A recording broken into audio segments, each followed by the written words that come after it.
Jogo Limpo com Fabiano Rossi, oferecimento Oliveira Transportes. Os pequenos detalhes é que fazem a diferença. Está no ar o programa Jogo Limpo aqui na sua Imagem TV. Para nós é sempre motivo de muita alegria e muita honra receber a sua audiência e a sua companhia. Hoje é quarta-feira, 16 de março. O país acaba de passar por um momento que com certeza vai marcar a sua história. A última manifestação pelas ruas do nosso país reuniu mais de 6 milhões de pessoas, segundo os organizadores, e 3,5 milhões, segundo a Polícia Militar. Aqui no Espírito Santo foi a maior, proporcionalmente falando, 120 mil pessoas estiveram nas ruas do Espírito Santo, pelas ruas aqui da Grande Vitória, manifestando contra o governo federal, contra a presidente Dilma, o ex-presidente Lula e também contra a corrupção. E esse é o tema do nosso programa de hoje. Para falar sobre esse assunto, eu converso com o procurador da República, doutor Hercílio de Souza, que coordena a campanha 10 medidas contra a corrupção. Converso também com a advogada, professora de Direito Constitucional e também conselheira da OAB, Mariane Rios. Eles vão falar um pouco sobre essa conjuntura política e no âmbito jurídico, o que está acontecendo no nosso país. Converso também com o presidente do PT aqui no Espírito Santo, o Genivaldo Nievori, que vai falar um pouco sobre como o partido está lidando com esse momento difícil. E ainda conversamos com o deputado federal Max Filho, do PSDB, comentando sobre como a oposição está lidando com esse momento do nosso país. O programa Jogo Limpo já está no ar, não saia daí, é só o tempo de rodar a vinheta.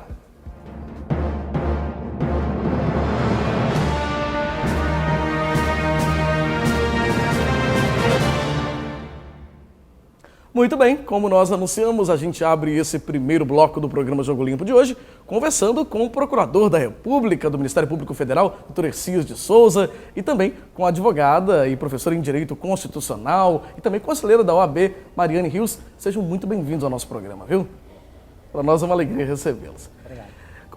Conversando um pouquinho com o doutor Hercílio, procurador, o senhor coordena a campanha 10 medidas contra a corrupção, que inclusive já veio ao nosso programa para falar um pouco sobre esse assunto, inclusive.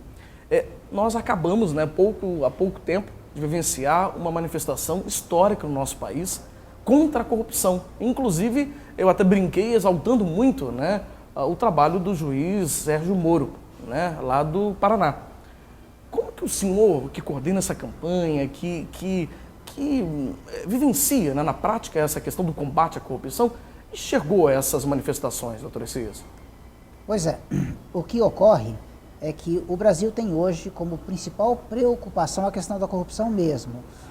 Pesquisas recentes demonstraram isso, inclusive colocando a corrupção à frente de problemas como educação, saúde, que são problemas endêmicos entre nós. Isso porque a população entendeu, Fabiano e ouvintes, que a corrupção é um problema transversal. Quer dizer, a corrupção ocasiona uma série de outros problemas estruturais que nos assolam e que nós não vamos ser um país, de fato, progressista se nós não combatermos esse vício. Nós somos democráticos, nós somos republicanos, mas nós somos corruptos, diz a ONU e diz a ONG Transparência Internacional. Agora, doutor Hercílio, o senhor acha que esse momento de manifestações aí que, segundo a PM, mais de 3,5 milhões de pessoas estiveram nas ruas nesse domingo de manifestação, mas, segundo os organizadores, mais de 6 milhões. A gente acelera talvez o processo para corrigir esse problema a nível nacional? O senhor acredita nessa possibilidade? É um passo adiante, porque o poder é do povo, diz a Constituição. E é um poder inalienável, quer dizer o seguinte, o poder continua a ser do povo. Então, quando as pessoas saem às ruas em massa e expressam uma vontade, neste caso uma vontade expressiva mesmo, pelo impedimento, dentre outros motivos, pelo impedimento da Presidente da República, isso é algo extremamente ponderável, porque não vou entrar aqui na seara da Mariane, mas o impedimento é uma questão jurídica, mas uma questão eminentemente política. Tanto que os tipos penais lá da Lei 1079 são tipos que a gente chama de abertos no direito. Quer dizer, afrontar, por exemplo, a lei orçamentária, isso é algo bastante amplo. Então, as pessoas entenderam isso. Essa é uma pauta atual, é uma questão extremamente crítica. Impedimento de presidente não é algo banal, não é algo para ser tratado como se fosse algo banal, porque não é. Isso é um tratamento extremamente crítico, mas se precisa ser feito, e o dono do poder é que tem que dizer sobre isso, é preciso ser tratado. É preciso tratar, esse é tema, né? Esse assunto tem que ser tratado com mais carinho, mais atenção, né?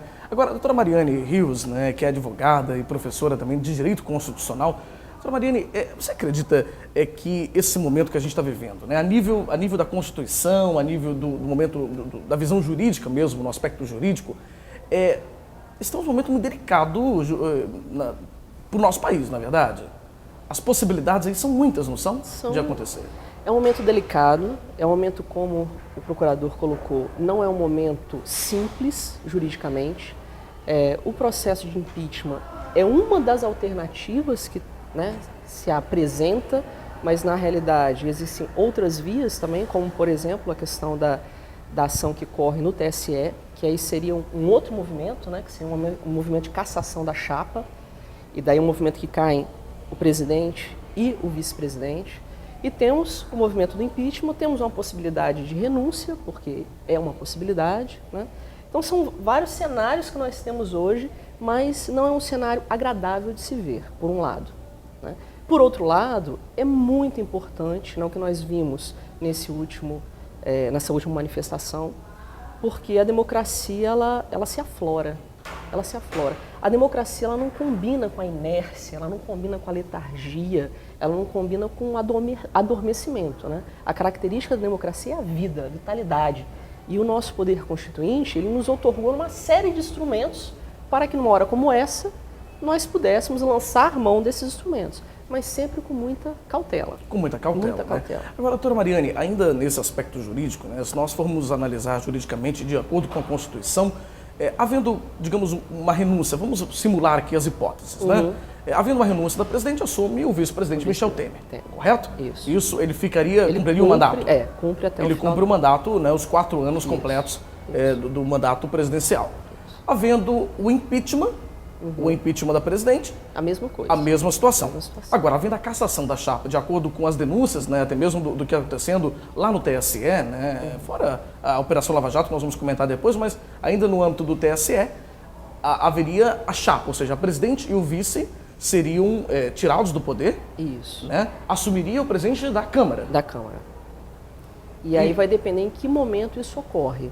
Se isso ocorre nos 2 primeiros anos, então assume o presidente da Câmara, ele tem 90 dias para convocar novas eleições. Se for nos 2 últimos anos do mandato, aí já é uma situação diferente. Assume também o presidente da Câmara, mas ele tem 30 dias para convocar uma eleição indireta. Ou seja, o povo não irá participar, né, dessa eleição indireta. O próprio Congresso Nacional que faz escolha do presidente. O próprio Congresso vai escolher entre eles. Isso. Não pode ser uma pessoa externa. Não, pode ser. Pode ser um candidato externo, mas o próprio Congresso que vai votar. Ele vai votar. Né? Só que a gente tem um problema nesse meio do caminho, que se por acaso isso acontecer, o atual presidente da Câmara, ele tem, né... Também passa por dificuldades políticas, né? E jurídicas. E jurídicas hoje também. Ele é réu. É verdade. Né? Ele é réu hoje perante o STF.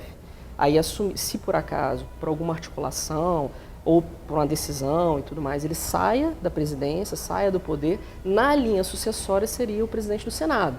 Que também sofre problemas. Ainda não é réu, mas é investigado na Lava Jato, né? E aí, então, outra alternativa, na linha sucessória, né, aí seria o presidente do STF.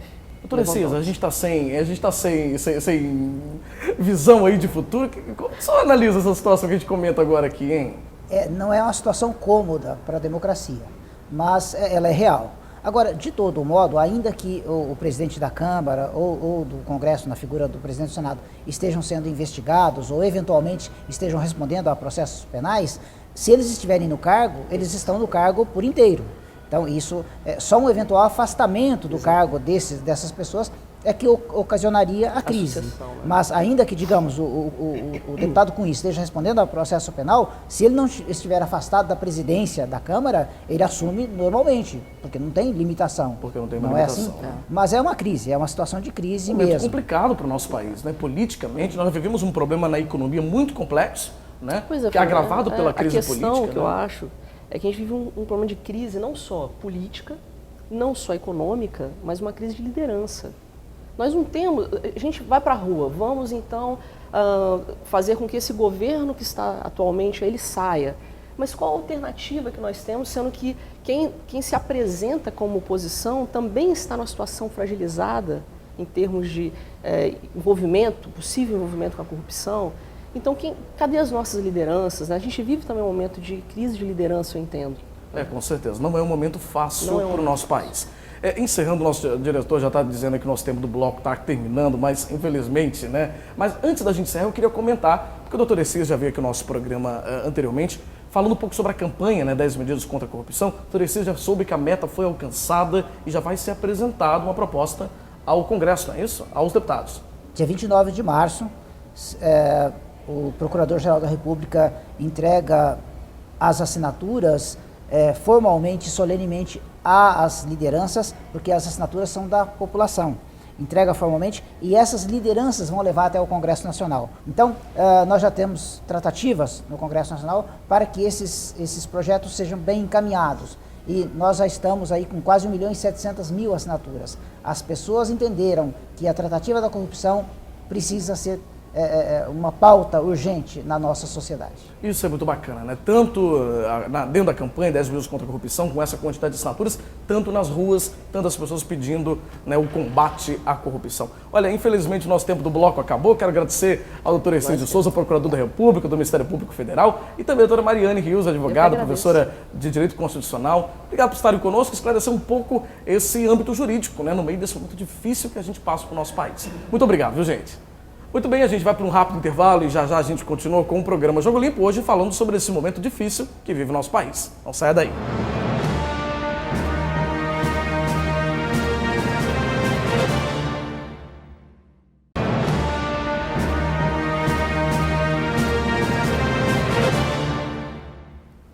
Nós estamos de volta com o programa Jogo Limpo, hoje falando um pouco sobre esse momento que vive o nosso país também, as últimas manifestações que levaram aí multidões para as ruas do nosso país.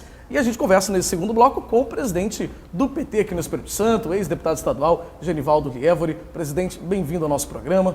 Obrigado, agradeço a oportunidade de dialogar com a população capixaba sobre o momento político. Eu sou da época, vivi durante a ditadura militar, onde até o padre da minha paróquia e os amigos que eram um pouco mais velhos do que eu foram presos porque não podia se organizar e se manifestar. Graças a Deus, hoje todos podem ir à rua e livremente se manifestar e colocar seu pensamento. Isso foi a luta e é a luta de todos nós. Nós não queremos retrocesso. Infelizmente, alguns setores vão para a rua pedindo a volta à ditadura. Eles não sabem o mal que isso fez para o nosso país. É legítimo e nós respeitamos a liberdade de manifestação. É isso aí. Agora, presidente, em relação a esse momento, né, que a gente vive no nosso país, e principalmente essas manifestações, essa última manifestação que nós tivemos no nosso país, né? Segundo a PM, cerca de 3.500.000 pessoas seguiram pelas ruas do nosso país, né? Segundo os organizadores, mais de 6 milhões até.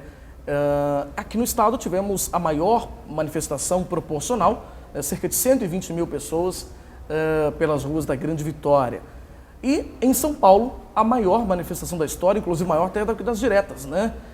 Cerca de 1,5 milhão aí de pessoas, segundo a Polícia Militar.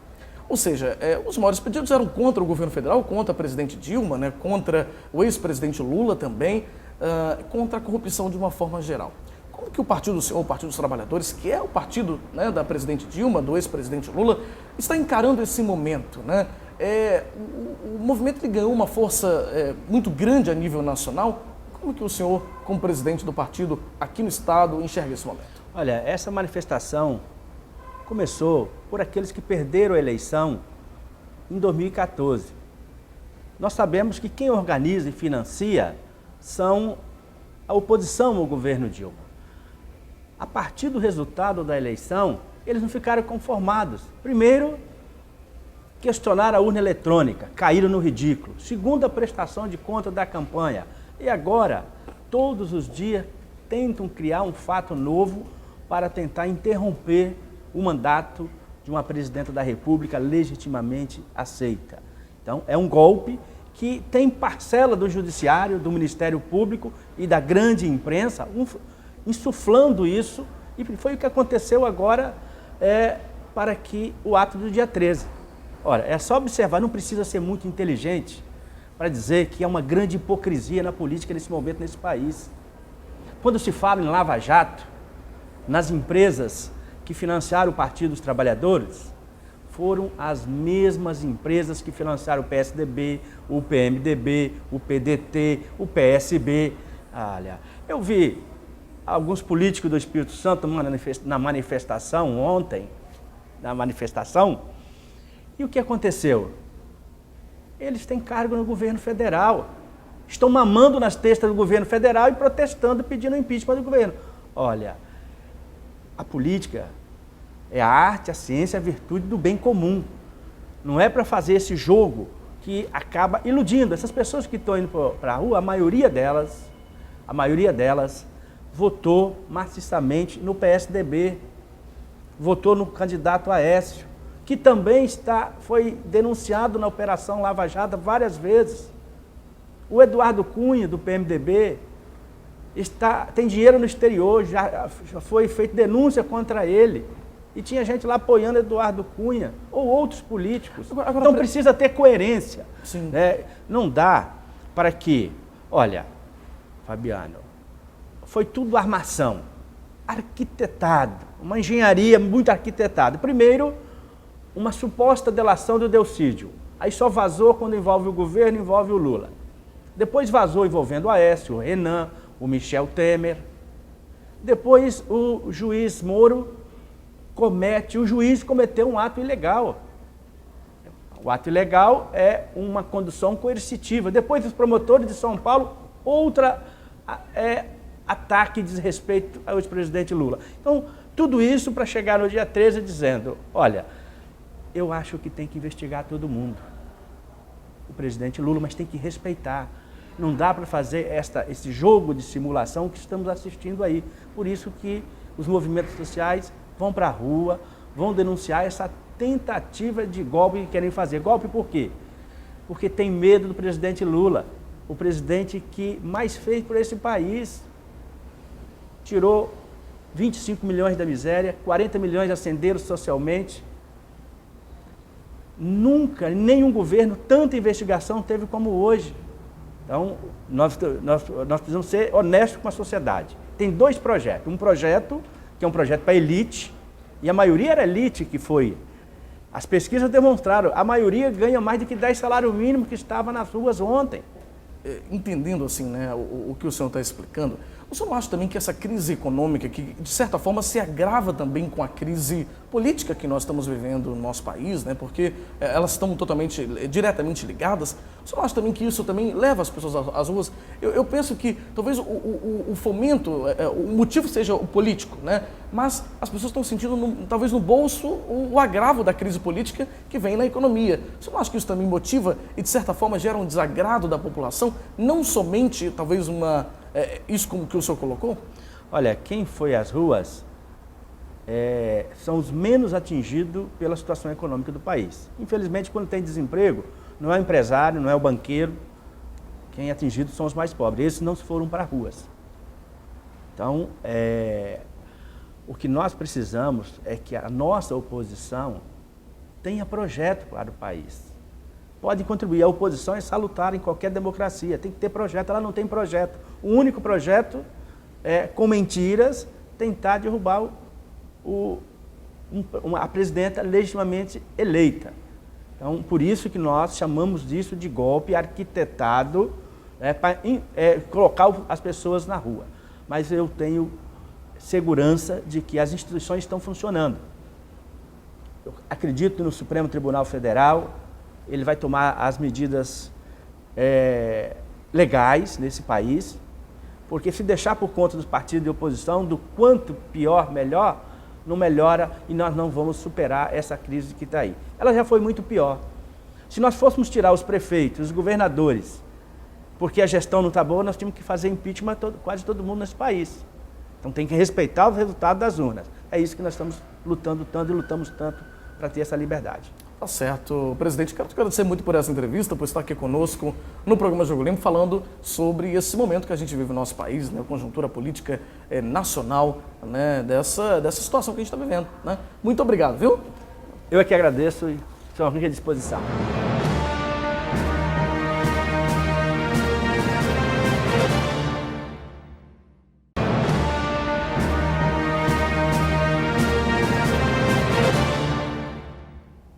Nós estamos de volta com o programa Jogo Limpo e nesse terceiro e último bloco a gente conversa com o deputado federal Max Filho do PSDB. Deputado, bem-vindo ao nosso programa. Muito obrigado, Fabiano. Obrigado, amigos. Prazer estar aqui com você mais uma vez. Prazer é nosso recebê-lo. Deputado, momento de turbulência política e econômica no nosso país, né? É verdade, né? Nós estamos atravessando uma fase muito ruim na política nacional. O Brasil vive esse momento de letargia, né? A sua economia degringolando, todos os indicadores que eram para ser favoráveis estão despencando, né? É a pior recessão que o Brasil enfrenta ao longo da sua história, desde que se passou a construir a série histórica, se passou a construir estatística na economia brasileira. Nunca antes na história deste país nós enfrentamos um momento de depressão na economia tão grande. E a crise que é econômica também é a crise política, porque nós temos conduzindo importantes instituições no país, a presidente Dilma, que se elegeu, né, numa propaganda enganosa, prometeu o céu e entregou o inferno, e nós temos dirigindo as casas legislativas do país o Eduardo Cunha e o Renan Calheiros. Então é uma fase muito difícil, uma crise da política, uma crise da economia que só podemos enfrentar com o povo na rua. 3,5 milhões, segundo a PM, né, em todo o país, mais de 6 milhões, segundo os organizadores, e aqui no Espírito Santo, a maior em proporção, né, 120 mil pessoas, segundo a Polícia Militar. Um número expressivo. Em São Paulo, a maior manifestação desde as diretas, 1.400.000 pessoas. As pessoas estão realmente revoltadas. Eu acho que estão no limite, não é, deputada? O mote principal foi o combate à corrupção, né? Quer dizer, a Operação Lava Jato sendo prestigiada, a atuação firme de um juiz federal que tem enchido o coração dos brasileiros de esperança de que o combate à corrupção vai se fortalecer nesse país, mas sem dúvida que alimentado muito pela situação da economia. Nós estamos sentindo isso de forma geral, então termina sendo um combustível importante. A intolerância com a corrupção no Brasil e essa corrupção cobrando um preço caro da população. Haja visto o fato de que o governo federal não fala em outra coisa a não ser aumento de impostos. Quer dizer, o povo brasileiro assistindo esse desmando, essa roubalheira, o dinheiro público se esvaindo pelo ralo da corrupção e ainda o governo querendo cobrar mais impostos de um povo que está, né? Está com a corda no pescoço, mais, né? É que já estourou o seu limite em termos de carga tributária, para não ver a correspondente prestação de serviço do Estado brasileiro em favor da sua gente e do seu povo. Então inverteu-se no Brasil, porque o Estado existe em razão do povo que temos. E aqui no Brasil parece que o povo brasileiro existe em razão de um Estado pesado, anacrônico, que não presta serviço mais à população brasileira. Deputado, o senhor faz parte de um partido que hoje é o maior partido de oposição do nosso país ao governo federal, né, o governo do PT. Como que o PSDB, né, se articula e se prepara para esse momento após essa manifestação, né? Mais que seja muito recente ainda, mas como que o senhor enxerga que o partido vai se posicionar após essa grande demonstração de insatisfação mesmo do povo brasileiro? Foi muito feliz a fala do juiz Sérgio Moro no dia da manifestação, dizendo que nós precisamos cortar na própria carne, né? Então todos os partidos, eles têm que ouvir a voz rouca das ruas, né? A rua não tem dono, a rua pertence ao povo. É claro que o PSDB é um partido que quer aprofundar as conquistas democráticas, foi um partido que apresentou uma alternativa ao Brasil na última eleição, falando a verdade ao povo brasileiro, sem esconder a realidade que nós estamos vivendo aí atualmente. E o PSDB é, de fato, uma alternativa de poder a esse modelo que nós estamos assistindo hoje no país. Claro que o enfrentamento deste momento passa por uma virilidade, né, uma força, uma firmeza nesse combate, mas respeitando, sobretudo, os limites da Constituição Federal. Não há salvação para o país fora da Constituição Federal. Deputado, em relação ao impeachment, né, da presidente Dilma, até muito se dizia no dia do protesto, né, que a população cobra pelo menos 3 possibilidades da presidente. Ou a renúncia, ou o impeachment, ou mesmo, talvez... o TSE caçar. O TSE, né, fazer a cassação da chapa, né? Gostaria, inclusive, o vice-presidente também da República, Michel Temer, que compõe a chapa junto com a presidente. Você acredita que esse movimento acelere o processo de impeachment na Câmara dos Deputados, com essa pressão popular? Eu não tenho dúvida, porque há 2 semanas antes do protesto, do último protesto, no Congresso era dado como certo que Dilma e o Temer seriam cassados pelo TSE, mas essa cassação viria em 2017, que aí não teria mais o Cunha para assumir a presidência da República, teríamos novas eleições de forma indireta para eleger o presidente que iria tapar o restante do mandato da Dilma, que tem até 2018. Só que após a delação premiada do Delcídio Amaral e após, seja a condução coercitiva do ex-presidente Lula, seja o pedido da sua prisão preventiva, seja agora, com muito mais força ainda do que esses 2 fatos anteriores, a população indo para a rua, claro que isso precipita um processo onde vai se buscar uma solução o mais imediatamente possível. É preciso que as instituições que são sensíveis à voz das ruas possam dar uma resposta ao nível e à altura e uma resposta rápida a esse clamor popular que já produziu a maior manifestação da história democrática do país. É a maior manifestação, a maior até do que as diretas, que foi, sem dúvida, até então, era o maior movimento popular da história brasileira, perdendo para esse último, né? Então, a gente espera realmente que os movimentos, né, principalmente lá em Brasília, se encaminhem para isso, né? Uma solução. Afinal, o povo não aguenta mais essa crise econômica, como o senhor disse, agravada pela crise política, né? Digamos assim, desse desequilíbrio mesmo político que a gente vive no nosso país. Enquanto a presidente Dilma estiver lá, o Brasil, a chance de reação é muito difícil e nós teremos que suportar mais 2 anos e meio nessa crise até uma nova eleição presidencial para aí a gente virar essa página. É muito tempo. Acho que a população brasileira não está disposta a pagar esse preço. Tá certo. Deputado, muito obrigado pela sua entrevista. Prazer recebê-lo mais uma vez no nosso programa. Muito obrigado, viu? Esse foi o nosso programa de hoje, né? Encerrando o nosso programa conversando com o deputado federal Marques Filho, do PSDB, um pouco sobre essa conjuntura política e econômica que vive o nosso país. E agradecendo a sua audiência e a sua companhia, a gente encerra aqui o programa Jogo Limpo de hoje. Obrigado pela sua companhia, lembrando que o nosso programa inédito é exibido todas as quartas-feiras, às 7h30 da noite, com 2 reprises diárias aí durante uma semana, às 11h30 da manhã e 7h30 da noite. Obrigado pela sua audiência, até semana que vem. Tchau, tchau.